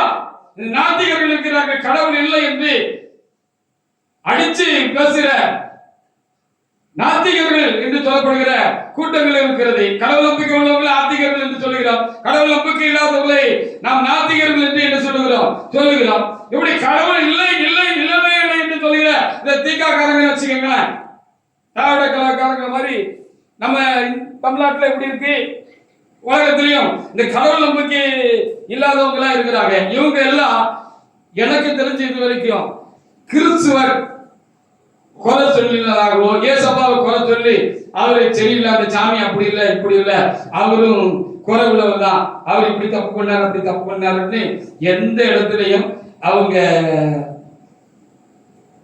பேசுறதாக எனக்கு தெரியல. பிற மதங்களில் இருக்கிற தெய்வங்களுடைய காரியங்களையும் அங்கே காணப்படுகிற குறைபாடுகளையும் குறித்துதான் அவர்கள் சொல்லி அதை காண்பித்து பேசி, அதனால் இவைகளெல்லாம் கடவுள் இல்லை, கடவுள் இல்லவே இல்லை என்று அவர்கள் சொல்லிக் கொண்டிருக்கிறார். ஒருவரும் கிறிஸ்துவை குறித்து, கடவுள் நம்பிக்கை இல்லாதவர் கூட கிறிஸ்துவை குறித்து குறை சொல்லவில்லை, குறை சொல்ல முடியாது. ஏனென்று சொன்னால் என்னிடத்தில் பாவம் உண்டு என்று சொல்லி யார் என்னை குற்றப்படுத்தக்கூடும் என்று சொல்லி மனித அவதாரம் எடுத்து வந்த அந்த புருஷோத்தமன் என்ன செய்தார், கேட்டார் என்று சொல்லி நான் அறிந்திருக்கிறேன். ஹல்லேலூயா! அப்படி யாரையும் அவரை குறித்து குற்றம் சொல்ல முடியல. 2 கொரிந்தியர் 5ஆம் அதிகாரத்துல 21ஆம் வசனத்துல வாசித்து பாருங்க, அங்கே அப்படி எழுதப்பட்டிருக்கிறது, அவருக்கு பாவம் இல்லைன்னு எழுதப்பட்டிருக்கிறது. பாவம் நம்ம காட்டுல மோசமான காரியங்களை கடவுள்னு சொல்லப்படுகிற யாரோ ஒருவர் செய்ததாக நாம் காண்கிறோம், நம்முடைய வேதங்களிலே புராணங்களிலே நாம் காண்கிறோம் என்று சொன்னால் அது எப்படி நமக்கும் அவர்களுக்கும் ஒரு வித்தியாசம் இல்லாவிட்டால் எப்படி என்பதுதான் ஒரு கேள்வியான ஒரு காரியம். கடவுள் என்று சொன்னால் குற்றமற்றவராக இருக்கணும், பழுதற்றவராக இருக்கணும், பாவம் இல்லாதவராக இருக்கணும், பாவம் செய்யாதவராக இருக்கணும். அவரு உலகத்தில் மனிதனாக அவதார புருஷனாக கடந்து வந்தார் என்று சொன்னால், மனித அவதாரம் எடுத்து வந்தார் என்று சொன்னால் நம்ம பார்த்து குற்றம் சொல்ற மாதிரி இருக்கக்கூடாது. ஹல்லேலூயா! தனிப்பட்ட முறையில் என்கிட்ட வந்து கேட்டீங்கன்னா நான் சொல்லுவேன், பப்ளிக்ல சொல்றது அவளுக்கு நல்லா இருக்காது, எல்லாரும் கேட்க சொல்லுகிறது நல்லா இருக்காது. யாருடைய நம்பிக்கையும் குலைக்கிறது எமது நோக்கம் அல்ல. ஒரு நம்பிக்கை சரியான நம்பிக்கையா இருக்க வேண்டும் என்பதற்காகவே நாம் இப்படிப்பட்ட காரியங்களை, இப்படிப்பட்ட ஒரு முக்கியமான கிறிஸ்துவ பண்டிகை காலங்களில் நாங்கள் பகுத்து சொல்லுகிறோம், பகுத்து போதிக்கிறோம். வேற ஒன்றும் இல்லை. வாசிங்க 2 கொரிந்தியர் 5:21. நாம் அவருக்குள் தேவனுடைய நீதியாகும்படிக்கு, நாம் அவர்களுக்குள் தேவனுடைய நீதியாகும்படிக்கு அந்த தேவன் பாவம் அறியாத அவரை நமக்காக பாவமாக்கினார். பாத்தீங்களா, அவருக்கு பாவமே இல்லை, அந்த அவதார புருஷர்கிட்ட எந்த பாவமும் இல்லை. அவர் பார்த்து நீ இப்படி பேசினேர், இப்படி இருந்தேரு, அப்படி பார்த்தேரு, இப்படி செய்தேரு, நீரும் தப்பு பண்ணேன்னு சொல்ற மாதிரி இல்ல, வேதத்திலே இல்ல, அனுபவத்திலே இல்ல. ஹல்லேலூயா! அவர் பாவம் இல்லாதவராக இருந்தபடினால்தான் பாவிகளை அவர் ரட்சிக்க வந்தார் என்று சொன்ன வார்த்தைப்படி பாவத்திலிருந்து விடுதலையாக்க அவருக்கு வல்லமை உண்டு. ஹல்லேலூயா! நான் அநேக தீமைகளில் இருந்து நான் இன்று நாங்கள் தேவ நம்பிக்கை உள்ளவனாக நான் இருந்த காலத்துல என்னிடத்திலும் சில குறைவுகள், குற்றங்கள், பாவங்கள், தவறுகள் இருந்தது. என்றைக்கு இந்த அவதார புருஷரை என்னுடைய பாவத்துக்காக அவர் வந்தார் என்று நான் எடுத்துக்கொண்டு அந்த அவதார புருஷனத்துல நம்பிக்கை வைக்க ஆரம்பித்தேனோ, விசுவாசம் வைக்க ஆரம்பித்தேனோ, அவரிடத்துல நான் உண்மையாக எப்படி கலந்து வந்து என்னை நான் கையெழுத்தேனோ, ஒப்புவித்தேனோ, ஒப்பு கொடுத்தேனோ, அதுக்கு பிற்பாடு நான் அந்த பழைய தீமைகளிலிருந்து, பாவங்களிலிருந்து அந்த வாலிப பிராயத்திலே நான் விடுதலையாக்கப்பட்டேன். இப்பொழுது இன்னும் நான் பயபக்தியுள்ள ஒரு நீதி பரிசுத்தமுள்ள ஒரு வாழ்க்கையில நான் அந்த கிறிஸ்துவை போல நான் பெருகிக் கொண்டே இருக்கிறேன். ஹalleluya! எனக்கு போல ஒரு நம்பிக்கை இருக்கிறது. அந்த கிறிஸ்து திரும்பவும் வானக்கீறி அவர் மோட்சத்துக்கு போனபடினாலே, இந்து மார்க்கத்திலே கூட ஒரு பொதுவா ஒரு பழமொழி சொல்லுவாங்க, கூரை ஏறி கோழி பிடிக்காதவன் வானக்கீறி வைகுண்டம் போவேன் அப்படின்னு. ஹalleluya! அப்போ இந்த கடவுள் தான் வானத்தை கீறிட்டு என்ன செஞ்சாரு? மனுஷனா வந்து அவருக்கு இந்த ஆண்டவர் தான் மரித்து அடக்கப்படப்பட்ட 3ஆம் நாள்ல வானத்தை கீறிக்கிட்டு அவர் மோட்சத்துக்கு போனாரு. திரும்ப வானத்தை கீறிட்டு அவருடைய பக்தர்களை, அவருடைய அடியார்களை தம்மோடு கூட சேர்த்துக் கொள்வதற்கு திரும்ப வருவாரு. அதுக்காக இந்த பூமியில வச்சு மெய் கிறிஸ்தவர்களை அவர் புடப்பட்டுக்கிட்டே இருக்கிறார், இன்னும் சுத்தமாக்கிக்கிட்டே இருக்கிறார். சுத்தம் உள்ளவன் இன்னும் சுத்தமாகிட்டோம் அப்படின்னு வேதத்தில் சொல்லப்படுது. அல்லேலூயா! அப்போ இவரு எப்படி எதுக்கு வந்தாரு? 5:21 நம்ம வாசித்தோம். அப்போ பஸ்காவுடைய முக்கியமான நோக்கம், கிறிஸ்துவாகிய பஸ்கா நமக்காக பலியிடப்பட்டிருக்கிறார் என்று சொன்னார் வார்த்தையின்படி. அதை நினைவுக்கு முக்கியமான நோக்கம் என்ன என்று சொன்னால், அந்த கர்த்தராக இயேசு கிறிஸ்து எனக்காக மரித்தார், மனுக்குலத்துக்காக மரித்தார். அவருடைய பாவங்களை எல்லாம் மன்னித்து மாற்றி நிவர்த்தியாக்கி சுத்தமாக்கி அவர்களை தம்மை போல பாவமில்லாதவர்களாக அவர்களை அப்படியாக வளர்த்தி அவர்களை அந்த சொர்க்கத்துக்கு கொண்டு போக முடியாத அவர் கடந்து வந்தார். அப்படிங்கிறதுதான் பெரிய ஒரு முக்கியமான காரியம். அதைத்தான் நம்ம இந்த நாளில் ரொம்ப விசேஷமாக நாம் அதை என்ன செய்யறோம்? நினைச்சு பார்க்கிறோம். அதான் இதுக்கு பேரே வந்து நினைவு கூறுதல் பண்டிகை என்று சொல்லி கூட வேத புத்தகத்தில் என்ன செய்யப்பட்டிருக்கிறது? இது எழுதப்பட்டிருக்கிறது.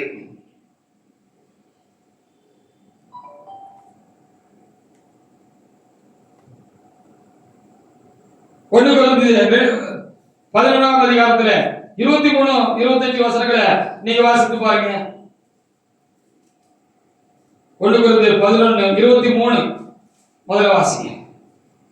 அப்ப இதை இந்த நாள் நினைக்கும், நான் இன்னைக்கு பாவத்திலிருந்து விடுதலா இருக்கேன், அநேக கெட்ட பழக்க வழக்கங்களிலிருந்து விடுதலா இருக்கேன் அப்படின்னு ஒவ்வொரு கிறிஸ்தவனும், மெய் கிறிஸ்தவனும் அதற்காக அதை நினைச்சு பார்த்து தமக்காக பலியான அந்த கிறிஸ்துவுக்கு நன்றி செலுத்தி அவரை தொழுது கொள்கிற, பணிந்து கொள்கிற, அவருக்கு பூஜை செய்கிற, ஆராதனை செய்கிற ஒரு முக்கியமான பண்டிகை அப்படின்னு தான் நம்ம கருத்துல கொள்ளணும். அல்லேலூயா! அப்படி நினைச்சு பார்க்கிற ஒரு பண்டிகை, நினைவு கூறுகிற பண்டிகை. அல்லேலூயா! ஒவ்வொரு மந்திரம் அப்படி நினைச்சு பார்க்கிற பண்டிகைகள் இருக்கும். இது கிறிஸ்தவருக்கு ஒரு முக்கியமான நினைவு கூறுதல் பண்டிகை. வாசிக்கலாம். 1 கொரிந்தியர் 11. நான் உங்களுக்கு ஒப்பித்ததை கர்த்தரிடத்தில் பெற்றுக்கொண்டேன். ஏனெனில் கர்த்தராகிய இயேசு கிறிஸ்து காட்டி கொடுக்கப்பட்ட ராத்திரியிலே அப்பத்தை எடுத்து ஸ்தோத்திரம் பண்ணி அதை பிட்டு வாங்கி புசியுங்கள். நீங்கள் வாங்கி புசியுங்கள். உங்களுக்காக பிற்கப்படுகிற என்னுடைய சரீரமாய் இருக்கிறது. உங்களுக்காக, உங்களுடைய பாவத்துக்காக நான் கொல்லப்படுகிறேன், இந்த சட்டத்தை கொல்ல ஒப்பு கொடுக்கிறேன், அடிக்க ஒப்பு கொடுக்கிறேன் என்பதை என்னை நினைவு கூறும்படி இதை செய்யுங்கள். இப்படி நினைச்சு பார்க்கணும். வருஷத்துக்கு ஒரு முறை ரொம்ப அத ஒரு முக்கியமான ஒரு ஆராதனையை நினைச்சு பார்க்கணும் சொல்லப்பட்டிருக்கிறது. 25 வாசிங்க. போஜனம் பண்ணின பின்பு அந்தபடி பாத்திரத்தையும் எடுத்து இந்த பாத்திரம் இரத்தத்தினாலே புதிய உடன்படிக்கையா இருக்கிறது. நீங்கள் அதை பானம் பண்ணும் போதெல்லாம் என்னை நினைவு கூறும்படி இதை செய்யுங்கள் என்றார். ஆமா, இது இப்படி சொல்லப்பட்டிருக்கு அப்படின்னா ரத்தம் எதுக்காக சிந்தப்பட்டது? அது ரத்தம் சிந்தப்பட்டது நம்முடைய பாவத்தை எல்லாம் கழுவுறதுக்காக, நம்மளை பரிசுத்தமாக்குறதுக்காக, மனிதனை மனிதனாக மாற்றுகிறது மாத்திரமல்ல, மனித மிருகமாக தான் இப்ப இருக்கான். அந்த கடைசி காலம் என்று எல்லா மதங்களும் சொல்லுகிறது. இந்து மதத்தில் கூட இது கலிகாலம்னு இதுக்கு ஒரு பேர் இருக்கு, சரிதானா? இந்து மதத்தில் கூட கலிகாலம்னு சொல்றாங்க. கலிகாலம் என்று சொன்னா கடைசி காலம். இந்த கடைசி காலத்துல ரொம்ப மனித கொடூரமானவனா மாறிடுவான், கொடியவனாக இருப்பான், மிருகத்திலும் கேவலமா இருப்பான் அப்படி சொல்லப்பட்டது போல நாம் இன்னைக்கு அநேக காரியங்களை, உலகத்தில் நடக்கிற அநேக காரியங்களை நம்ம கேள்விப்படுகிறோம். பெரிய ஆட்கள், பெரிய பதவியில் இருக்கிறவர்கள், பெரிய பெரிய தேவ நிலையில சாணங்கள்ல இருக்கிற அப்படியாக பெரிய சாமிகள் அப்படி இப்படின்னு நம்ம சொல்ல ஆளுங்க தான் ரொம்ப கொடிய தவறுகளை பண்றாங்க அப்படின்னு சொல்லி பார்க்கிறோம் இல்லையா?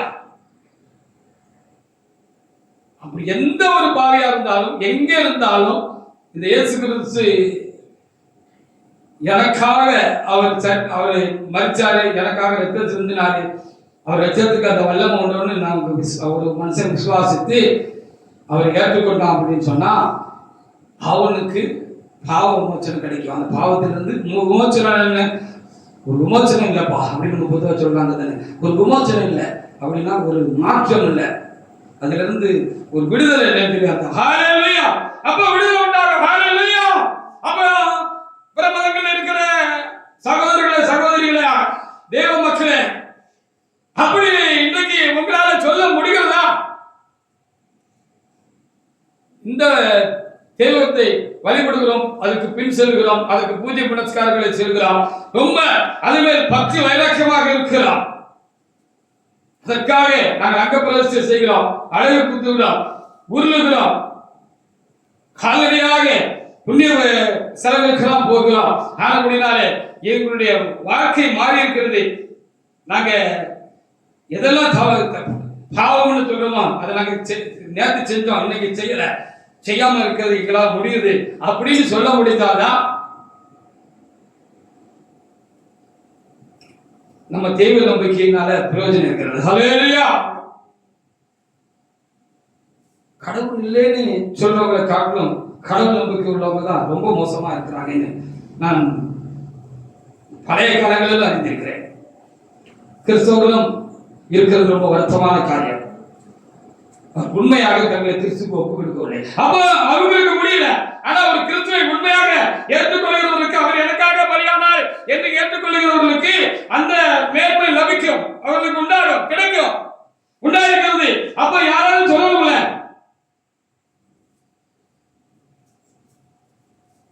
அவங்களால சொல்ல முடியாது, ஒரு மெய் கிறிஸ்தவனால சொல்ல முடியும். ஹல்லேலூயா! என்னால சொல்ல முடியும், உங்களால சொல்ல முடியும் தானே? ஹல்லேலூயா!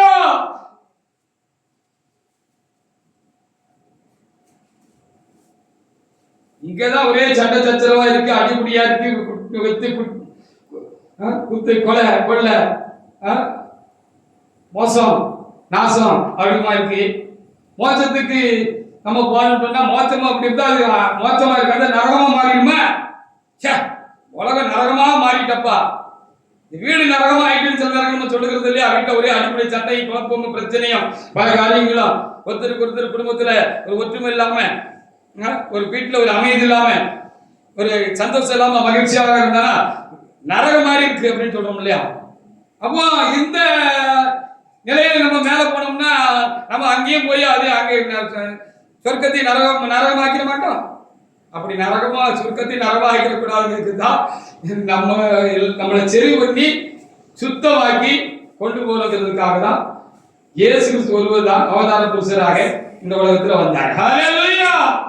அவருடைய அந்த மரணம், அந்த சிலுவையிலே அவர் தம்முடைய சரீரத்தையும் தம்மை ஒப்புக் கொடுத்து ரத்தம் சிந்தி இந்த மரித்த அந்த அனுபவம், அவருடைய ரத்தம், அவருடைய மரணத்தினுடைய புண்ணிய பலன் என்ன செய்கிறது? ஒரு பாவியை பரிசுத்தமாக்குகிறது. ஹல்லேலூயா! மிருகம் போல இருக்கிற மனுஷனை என்ன செய்கிறது? மனுஷனா மாத்தி, மனுஷனா இருக்கிற மனுஷனை இயேசு போல அந்த நிலைக்கு உயர்த்துகிறது. இந்த ஜீவாத்மா பரமாத்மா போல பரிசுத்தமா மாறி அந்த பரமாத்மாவோட இரண்டரை கலந்து விடுகிறது தான் சாயுச்சி பதவி. அதுதான் இந்து மதத்தில் சொல்லப்பட்டிருக்கு. அந்த நிலைக்கு யாராவது போனதாக திட்டமாக யாருக்கும் தெரியவில்லை. ஹல்லேலூயா. இந்த ஜீவாத்மா பரமாத்மாவோட இரண்டரை கலந்து விடுகிற அனுபவம். இந்த பரமாத்மான்னு சொல்லப்படுகிற அந்த புண்ணிய தெய்வம் பாவம் இல்லாத புண்ணியரா இருந்தாதான் இந்த ஜீவாத்மா அவர்களோட கலக்க சேர நமக்கு ஒரு பழமொழி உண்டு, பூவோடு சேர்ந்த நாளும் மனம் வரும் சொன்ன மாதிரி சேர நம்முடைய நம்மகிட்ட இருக்கிற அழுக்கெல்லாம் நீக்கி நம்ம சுத்தமாகி அந்த தெய்வத்தை போல நம்மளும் பாவம் இல்லாத நிலைக்கு உயர்ந்து நம்ம என்ன ஆயிருவோமா, அவரு கூட ரெண்டா கலந்துருவான். ஒன்னா கலந்துருவோம், ரெண்டா இருக்கிற ஒன்னா கலந்துருவான். இதான் மோட்ச நிலை, இதான் மோட்சத்துக்கு போறது. ஹல்லேலூயா. இத யாராலும் கிறிஸ்துவ தவிர எந்த ஒரு கடவுளால் தந்தாங்க அப்படி உங்களால சொல்ல முடியும்னா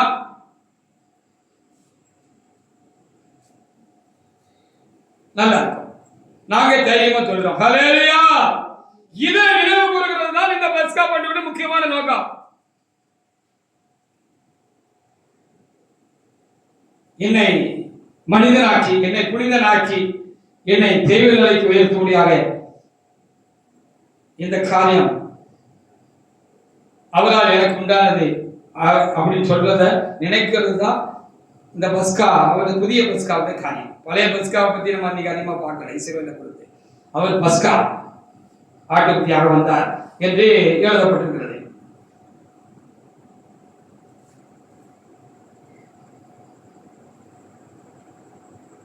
இதை நினைவுகூர்ந்து இந்த பஸ்காவை ஆசிரிக்கிற கிறிஸ்தவர்களாகிய நாம், தேவனுடைய பிள்ளைகளாகிய நாம், சபையாராகிய நாம் எப்படி அதை ஆசிரிக்க வேண்டும் என்று இனி பார்ப்போம். யோவான் 19:33-36 வசனங்களை வாசிக்கலாம். அப்போ கிறிஸ்தவர்களாய் ஆவிக்குரியவர்களாய் கர்த்தராகிய இயேசு கிறிஸ்துவினுடைய சரீர மரணத்தினாலும் அவருடைய இரத்தத்தினாலும் நாம் கழுவப்பட்டு நாம் மீட்கப்பட்டிருக்கிறோம். பாவக்கார கழுவப்பட்டிருக்கிறோம். பாவ நிவர்த்தி நமக்குள் உண்டாயிருக்கிறது. நாம் பரிசுத்தமாகிறோம், நித்தமும் பரிசுத்தமாகிறோம் அப்படின்னு சொன்னா நாம் ஒருவரோடு ஐக்கியமாயிருந்து அன்பாயிருந்து ஒரே சரீரமாக இருந்து இந்த பந்தியில பங்கு வரணும்னு கிறிஸ்தவர்களாகிய நமக்கு இது நமக்கு சொல்லப்படுது. இன்னைக்கு அநேக எல்லா கிறிஸ்தவ ஆலயங்களிலும், பெந்தெகோஸ்தே ஆலயங்களில், ஆர்சி, சிஎஸ்ஏ அப்படின்னு சொல்லி எல்லா இடங்களிலும் என்ன செய்கிறார்கள், இந்த பெரிய விழாக்கிழமையை அனுஷ்டிக்கிறாங்க. ஆர்சியில் ரொம்ப விசேஷமா ஆசிரிப்பாங்க. கால் கழுவி இன்னைக்கு இந்த காரியங்கள் எல்லாம் செய்வாங்க. நம்ம எப்பவும் கால் கழுவி தான் முறைமையா நம்ம என்ன செய்கிறோம், எடுக்கிறோம். வாசிங்க யோவான் 19:33. அவர்கள் இயேசுவினிடத்தில் வந்து அவர் மரித்திருக்கிறதை கண்டு அவருடைய காலெலும்புகளை முறிக்கவில்லை. ஆகிலும் பெயோசேயரில் ஒருவன் ஈட்டியினால் அவருடைய விலாவலை குத்தினான். 36 வாசிங்க. அவருடைய எலும்புகளில் ஒன்றும் முறிக்கப்படவில்லை. ஹல்லேலூயா. அப்ப ஆண்டவர் சிலுவையில இரத்தத்தை மரிச்சார் தானே. அப்போ பொதுவா அப்படி சிலுவையில அரைஞ்சிட்டாங்க அப்படின்னு சொன்னா, அன்னைக்கு ரோமர் காலத்துல இப்படி ஒரு கொடிய தண்டனை இருந்தது. பாவம் செய்யற தப்பு பண்ணவங்களுக்கு, குற்றவாளிகளுக்கு செஞ்சுட்டாங்க அப்படின்னு சொன்னா உடனே உயிர் போகாது போல இருக்கு. இழுத்துக்கிட்டே சம்பா இழுத்துக்கிட்டே இருக்கும். அதனால ஒரு குறிப்பிட்ட அன்னைக்கு பஸ்கா பண்டிகை நாளா இருந்த அப்படின்னா அன்னைக்கு அப்படி அவருடைய குற்றவாளிகள் உயிர் போகாம இருந்தாங்கன்னா அவங்க என்ன சொல்லுவாங்கன்னா, அவங்க தப்பிச்சிடக்கூடாதுங்கிறதுக்காக சிலுவை இறக்கி காலை ஒடிச்சு போட்டுருவாங்க. அப்ப கிறிஸ்துவை அப்படி காலை ஒடிச்சு போட்டுருந்தோம், செத்துருக்க மாட்டாரு, மரிச்சிருக்க மாட்டாரு அப்படின்னு சொல்லிட்டு அவங்க போய் பார்த்த பொழுது கிறிஸ்து அதுக்குள்ள மரிச்சிட்டாங்க. ஹல்லேலூயா. அதனால அவங்க காலை எலும்ப முறிக்கல. அப்ப இங்க 36 நம்ம வாசித்தது போல இப்படி ஒரு வசனம் இருக்கு அப்படின்னு எழுதப்பட்டிருக்கிறது. இயேசு கிறிஸ்து இப்படி அவதார புருஷனாக வருகிற பொழுது என்னென்னலாம் சம்பவிக்கும் அவருக்கு அப்படிங்கிறத முன்னக்குட்டிய என்ன கடவுள் என்ன செஞ்சிருந்தாரா அதை குறிப்பா எழுதி வச்சிருந்தாரா. ஒவ்வொரு மதத்துக்கும் ஒவ்வொரு புராணங்கள் வேதங்கள் இருக்கிறதா, அது போல கிறிஸ்தவ வேதத்திலேயே அந்த பழைய ஏற்பாடு காலங்கள் அதுல ஒண்ணு இது அப்படின்னு சொல்லி எழுதப்படுது. அவர் கால எலும்புகள் அவர் எலும்புகள் ஒன்றும் முடிக்கப்படுகிறது. என்ன முடிக்கப்படலைங்கிறது என்ன அர்த்தம் தெரியுமா? நமக்குள்ளேயும் எந்த உடைவும் முறிவும் இல்லாம, சண்டை சச்சரவு இல்லாம, ஐக்கியமா அன்பா ஒன்னா இருந்து நம்ம என்ன செய்யணும், இந்த பஸ்கா கிறிஸ்துவனுடைய வழியை நினைவு கூர்ந்து இந்த அப்பத்திலையும் இந்த ரசத்திலையும் நம்ம என்ன செய்யணும், கிறிஸ்துவனுடைய சரத்துக்கு அடையாளமா இருக்கிறான இந்த அப்பத்திலையும் கிறிஸ்துவ ரத்தத்துக்கு ஐக்கியமும் அடையாளமா இருக்கிறதுல ஒன்னா இருந்து ஐக்கியமா இருந்து என்ன செய்யணும், இதுல பங்கு வரணும்னு கிறிஸ்தவர்களாக நமக்கு சொல்லப்பட்டிருக்கிறது. ஹல்லேலூயா. அப்படி இல்லைன்னா தப்பாயிரும்.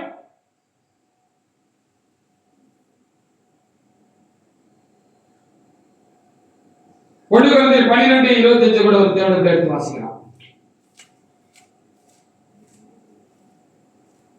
எடுத்த வாசி 1 கொரிந்தியர் 12:25. சரீரத்திலே பிரிவினை உண்டாயிராமல் அவைகள் ஒன்றை குறித்து கவலையா இருக்கும்படிக்கு கணத்தில் குறைவதற்கு அதிக கணத்தை கொடுத்து அப்படி சரீரத்தை அமைத்திருக்கிறார். அவர் நமக்கு ஒரு சரீரம் கொடுக்கப்பட்டிருக்கு, உடம்பு கடவுள் கொடுத்திருக்கிறாரு. இதுல ஏதாவது பிரிவினை இருக்கா? இல்ல. எல்லா ஒற்றுமையாக தான் இயங்குது. எல்லா ஒற்றுமையாக தான் இயங்குது. தலை சொன்னபடி காலை போனா போகுது, கை செய்யினா செய்யுது, கண்ணு பாருன்னா பார்க்கு, காது கேளுனா கேக்கு, மூக்கு முகருனா முகருது, வாய் பேசுனா பேசுது, உட்கார்னா உட்காரு, எந்திரிச்சு போன எந்திரி போகுது எந்திரிக்குது. இல்ல மாட்டேன்னு சொல்லி ஏதாவது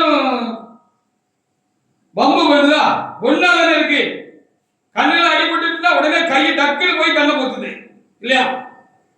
காலில் அடிபட்டு உடனே கை போய் என்ன செய்யுது, அந்த இடத்தை பிடிக்கி. எல்லாம் ஒன்னா இருக்கு, ஒற்றுமையா இருக்கு. ஒண்ணுக்கு நல்லது நடந்தாலும் கெட்டது நடந்தாலும் அந்த முழு மனுஷனும் மனுஷன் என்ன செய்யலாம், அதுக்காக சந்தோஷப்படுறான்னு சொல்லப்படுகிறது. ஒன்னா இருக்காங்க. சரீரத்தின் அவைகள் எல்லாம் ஒன்னா இருக்கு, பிரிவினை இல்லை. அது மாதிரி சபையுடைய மக்களா இருக்கிற நாமும் ஒரு ஐக்கியமா இருந்து என்ன தெரியுமா, இந்த பஸ்காவை அனுசரிக்கணும்னு நமக்கு தெளிவாக எழுதி கொடுக்கப்பட்டிருக்கிறது. ஹல்லேலூயா.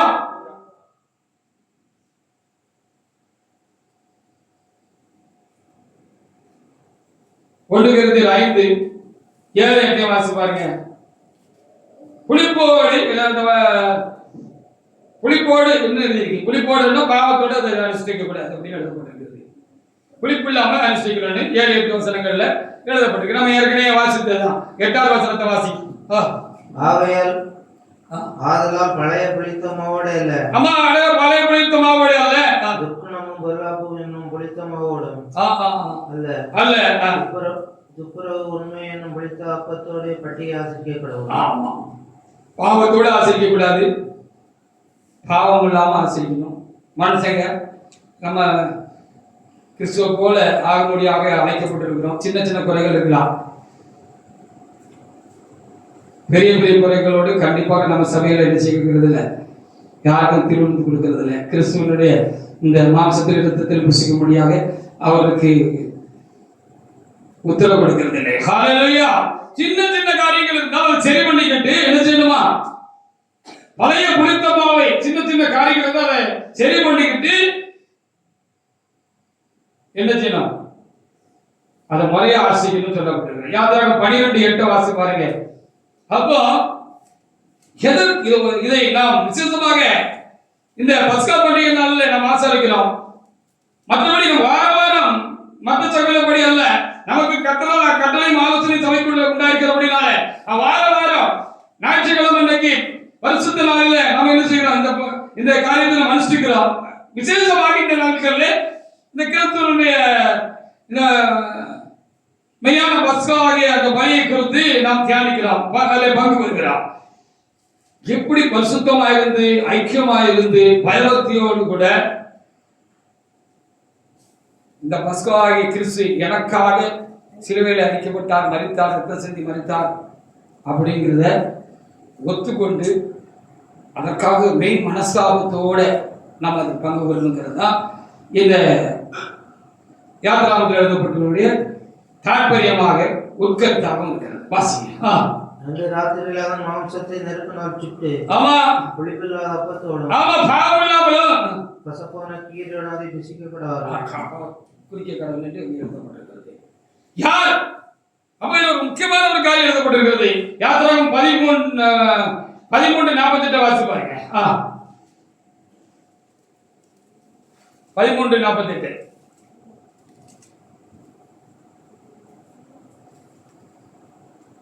இல்லையா?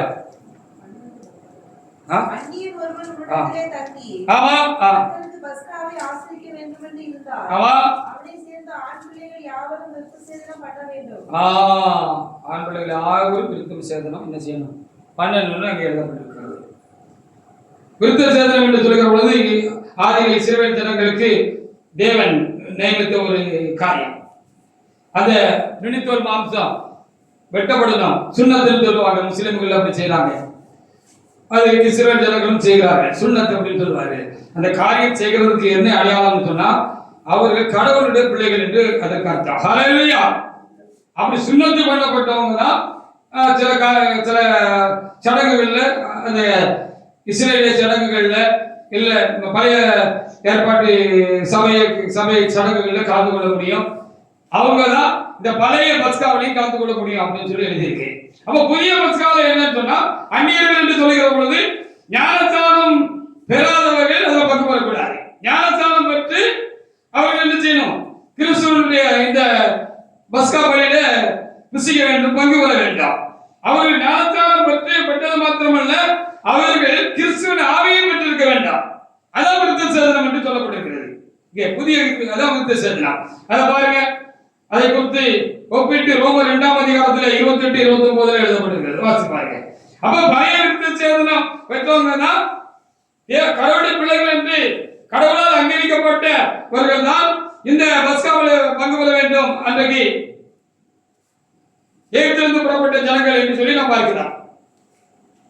அப்போ இந்த கிறிஸ்துவாய பஸ்காவை புசிக்கிற அல்லது அவர் ரத்தத்திலே பங்கு பெறுகிற பானம் பெறுகிற ஒவ்வொரு கிறிஸ்தவனும் கடவுளுடைய பிள்ளைகள் என்று அங்கீகரிக்கப்பட்டிருக்க வேண்டும். ஒன்று ஞானஸ்தானம், ஒன்று பரிசுத்தாவினுடைய அபிஷேகம். அது ஆவியின் விருத்த சேதனம் என்று சொல்லப்பட்டிருக்கிறது. இப்படி பெற்றவங்க தான் இதுல பங்கு பெறணும் அப்படின்னு சொல்லப்பட்டிருக்கிறது. வாசிங்க. ரோமர் 2:28-29. ஆதலால் புறம்பான யூதனானவன் யூதன் அல்ல. மாம்சத்தில் செய்யப்படும் விருத்த சேதனமும் விருத்த சேதனம் அல்ல. அது அவங்களுக்கு பழைய ஏற்பாட்டு காலத்துல ஆதி இஸ்ரவேல் ஜனங்களுக்கு கடவுளுடைய பிள்ளைகள் என்று அங்கீகாரம் கிடைப்பதற்கு கொடுக்கப்பட்டிருக்கிறது. அது நமக்கு இல்ல, விளையாட்டுகளாக நமக்கு இல்ல, மற்ற மக்களுக்கு அல்ல. அப்ப கிறிஸ்தவர்களுக்கு என்ன வாசிங்க. உள்ளத்திலே யூதனானவனே இவனே, அவன் தான் கடவுளுடைய பிள்ளை.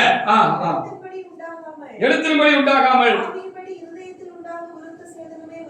ஆவியின்படி இருதயத்தில் உண்டாகிற விருத்த சேதனமே விருத்த சேதனம் எழுதப்படும். ஹல்லேலூயா.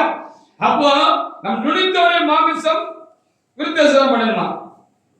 பைபிள்ல ஒரு இடத்துல கடவுள் மனுஷனை கடிந்து கொண்டு அவனுடைய மரட்டாட்டம் மனக்கடினத்தை கடிந்து கொள்கிற பொழுது மாம்சத்தில் அல்லப்பா உன் இருதயத்தை நீ விருத்த சேதனம் பண்ணணும், நுனித்தோலை விருத்த சேதனம் பண்ணணும் அப்படின்னு அவர் சொல்றாரு. அப்ப இருதயத்தில் உண்டாகிற விருத்த சேதனம் விருத்த சேதனம் ஆவின் பரிசுத்தாவி பெற்றுதான் பரிசுத்தமா இருந்துதான் ஞானஸ்தானம் முறையாக பிதாகுமாரன் பரிசுத்தாவினால் ஞானஸ்தானம் பெற்று முறையா சரியா அதுக்கு அதிகாரம் பெற்றவங்கிட்ட அதை பெற்று முறையா பெற்று பயபக்தியோடு பரிசுத்தமாகவும் இருந்து ஐக்கியமா இருந்து ஒன்றா இருந்து ஒற்றுமையா இருந்து ஒரே சரீரமா ஒரே சபையா ஒன்னா இருந்து பாவம் இல்லாம மெய்மன சாபத்தோடு கூட இதுல பங்கு வரணும்னு எழுதப்பட்டிருக்கு. ஹல்லேலூயா.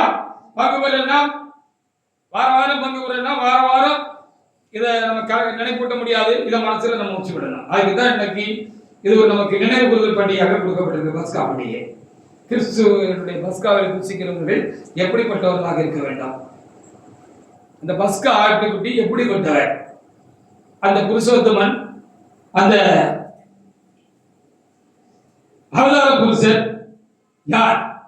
அவராலே பாவ மோட்சம்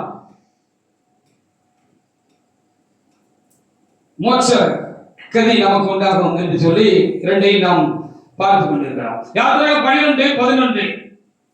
அப்ப ரொம்ப கருத்தா ரொம்ப ஆயத்தம் உள்ளவர்களாக நம்ம என்ன செய்யணுமா, அதை நம்ம ஆசிரியர்களும் அப்படின்னு சொல்லி எழுதப்பட்டிருக்கிறது.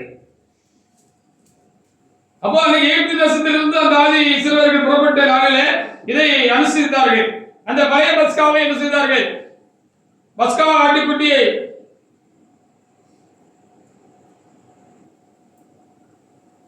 அவர்கள் அனுசரித்தார்கள், புசித்தார்கள் என்று சொல்லி பார்க்கலாம். 12:11 தீவிரமா செஞ்சாங்க, ரொம்ப தீவிரமா செஞ்சாங்கன்னு சொல்லி எழுதப்பட்டிருக்கிறது. வாசிங்க. அதை புசிக்க வேண்டிய விதமாவது உங்கள் அறைகளில் கச்சையை கட்டிக்கொண்டு நீங்கள் உங்கள் அறைகளில் கச்சையை கட்டிக்கொண்டு உங்கள் கால்களில் பாதரட்சை தொடுத்து கொண்டு உங்கள் கைகளில் தடி பிடித்துக் கொண்டு அதை தீவிரமா செய்யணும். ரொம்ப தீவிரமா இருக்கணும் இந்த காரியத்துல. இன்றைக்கு மாத்திரமல்ல, இன்றைக்கு புசிக்கிறோம், நம்ம தீவிரமா இருக்கணும். என்ன மனநிலையோட இருக்கணும், என்ன ஆயத்தத்தோட இருக்கணும்னு இங்க மறைபொருளா நமக்கு எழுதி கொடுக்கப்பட்டிருக்கிறது. உங்க அறைகளில் கச்சையை கட்டி கொண்டோம். அப்ப நம்ம ஒரு ஊருக்கு போனோம்னா ட்ரெஸ் பண்ணி நல்ல டைட்டா பேண்ட் எல்லாம் போட்டு பெல்ட் எல்லாம் போட்டு காலில் என்ன செய்வோம், புறப்படுறதுக்கு ஆயத்தமா என்ன செய்வோம், செருப்பெல்லாம் போட்டுட்டு பஸ்ஸுக்காக எல்லா விதமான ஆயத்தத்தோடு காத்திருக்கிறது போல கிறிஸ்து எப்போ வேணாலும் வருவாரு. பஸ் எத்தனை மணிக்கு வரும்னு தெரியாது அப்படின்னு வச்சுக்கோங்க. ஒரு இடத்துல நிக்கீங்க, பஸ் எத்தனை மணிக்கு வரும்னு தெரியாது, பஸ் வரும்னு சொல்லிட்டாங்க. உங்களை எல்லாம் கூட்டிட்டு போறதுக்கு, டூர் கூட்டிட்டு போறதுக்கு பஸ் இன்னைக்கு வரும்னு சொல்லிட்டாங்க. எத்தனை மணிக்கு தெரியாதுன்னு சொல்லிட்டாங்க வச்சுக்கோங்களேன். எப்போ வேணாலும் வரலாம், அப்படி சாயங்காலம் 5 மணிக்கு போல எப்போ வேணாலும் வரலாம்னு சொன்னா எல்லாம் ரெடி பண்ணி பேக் பண்ணி நாமும் ஆயத்தமா ரெடியா ரோட்டு மேல நிக்கிற மாதிரி ஆண்டவர் எப்போ வேணாலும் வருவேன்னு சொல்லிட்டு போயிருக்கிறார். காலையில மாலையில சாயங்காலத்திலோ சேவல் கூவும் நேரத்திலயோ எப்போ வேணாலும் வருவேன்னு சொல்லிட்டு போயிருக்கிறதுனால ஆயத்தமா இருந்து நம்ம இந்த பந்தியில பங்கு வரணும். ஹல்லேலூயா.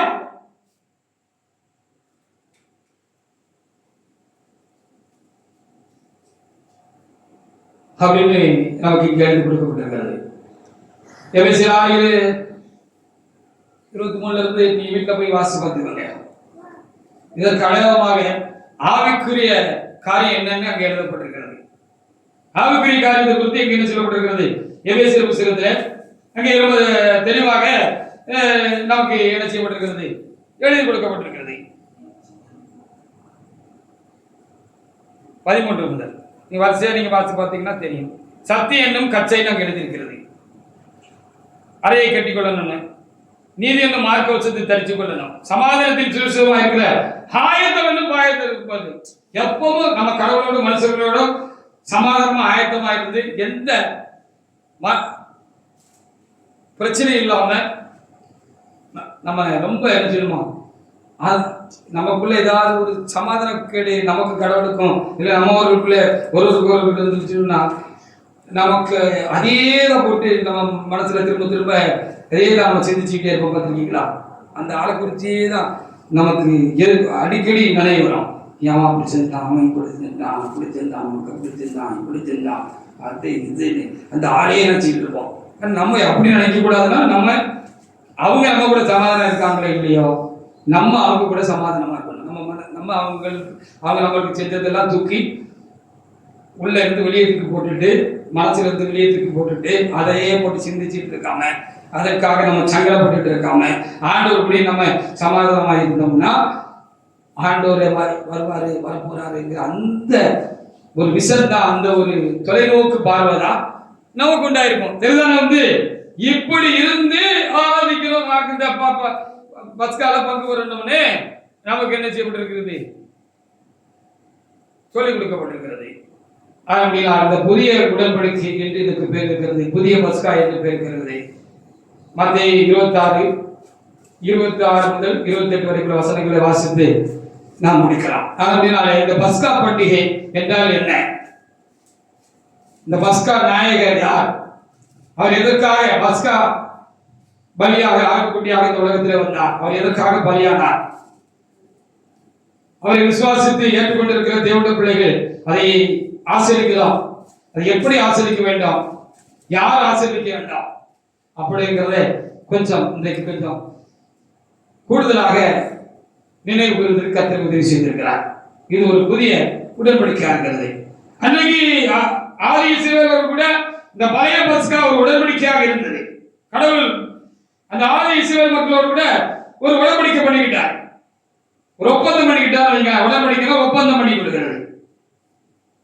இப்போ புதிய ஏற்பாட்டு பிள்ளைகளாக இருக்கிற தேவனுடைய பிள்ளைகளாக நம்மோடு கூட கிறிஸ்து ஒரு புதிய ஒரு ஒப்பந்தம் பண்ணி இருக்கிறார், உடன்படிக்கை பண்ணி இருக்கிறார். நீ இப்படி சரியா என்னை ஏற்றுக்கொண்டு விசுவாசித்து ஞானஸ்தானம் பெற்று பரிசுத்தாய் பற்றி நீ தொடர்ந்து என்னுடைய திருப்பதியில இந்த சாக்கிரமத்துல நீ பயபக்தியோடு கூட நான் சொன்ன மரபின்படி நீ ஒழுங்காக கடைபிடித்து எதிர்பார்ப்போடு கூட எப்பொழுதும் என்னை நினைத்துக் கொண்டு என்னுடைய வரியை நீ பார்த்துக்கிட்டே இருப்பேன்னு சொன்னா, எதிர்பார்த்து காத்துக்கிட்டே இருப்ப அப்படின்னு சொன்னா, நான் உன்னை என்ன செய்வேன், என்ன போல முழுசும் பாவம் இல்லாத நிலைக்கு உன்னை உயர்த்தி பரிசுத்தமாக்கி தெய்வ நிலைக்கு உயர்த்தி இறை பரிசுத்தத்துக்கு நான் உன்னை உயர்த்தி ஹல்லேலூயா நான் உன்னை என்ன செய்வேன், என்னோட கூட மோட்சத்துக்கு அழைத்து கொண்டு போய் எப்பொழுதும் என் கூட நீ சதா காலமும் நீ அங்க இருக்கலாம் அப்படிங்கிறதுக்காக ஒரு ஒப்பந்தம் பண்ணிட்டு போயிருக்கிறாரு அப்படிங்கிறத காரியம் வாசித்து முடிக்கலாம். மத்தேயு 26 அவர்கள் போஜனம் பண்ணுகையில் அவர் போஜனம் பண்ணுகையில் இயேசு அப்பத்தை எடுத்து ஆசீர்வதித்து அதை பிட்டு சீசர்களுக்கு கொடுத்து நீங்கள் வாங்கி புசியுங்கள் இது என்னுடைய சரீரமா இருக்கிறது என்றார். பின்பு பாத்திரத்தை எடுத்து சோத்திரம் பண்ணி அவர்களுக்கு கொடுத்து நீங்கள் எல்லாம் இதிலே பானம் பண்ணுங்கள், இது உங்களுக்கு பாவ மன்னிப்பு உண்டாக்கும்படி அநேகருக்காக எல்லாருக்காகவும் சிந்தப்படுகிற என்னுடைய ரத்தமாய் இருக்கிறது. மனசு கூட ஆண்டவர் ஒப்பந்தம் பண்ணியிருக்கிற, கடவுள் ஒப்பந்தம் பண்ணியிருக்கிறார். அதைத்தான் இந்த பஸ்கா பண்டிகை இருக்கிற அந்த பெரிய வேலைக்கிழமையில நாம் என்ன செய்கிறோம், நினைவு கூர்ந்து ஆண்டவருக்கு நன்றி செலுத்துகிற ஒரு காலமாக இருக்கிறது. ஆண்டவர் தாமே நமக்கு நல்ல வார்த்தைகளை, அதனுடைய ஆழமான காரியங்களை, உள்ளான காரியங்களை நாம் தியானிப்பதற்கு, நினைத்து பார்ப்பதற்கு, நினைவு கூர்வதற்கு கர்த்தர் செய்தவற்றாக நானும் என் ஆண்டவரை நான் சோத்திருக்கிறேன். கர்த்தர் இந்த வார்த்தைகளை ஆசீர்வதிப்பாராக. ஆமென்.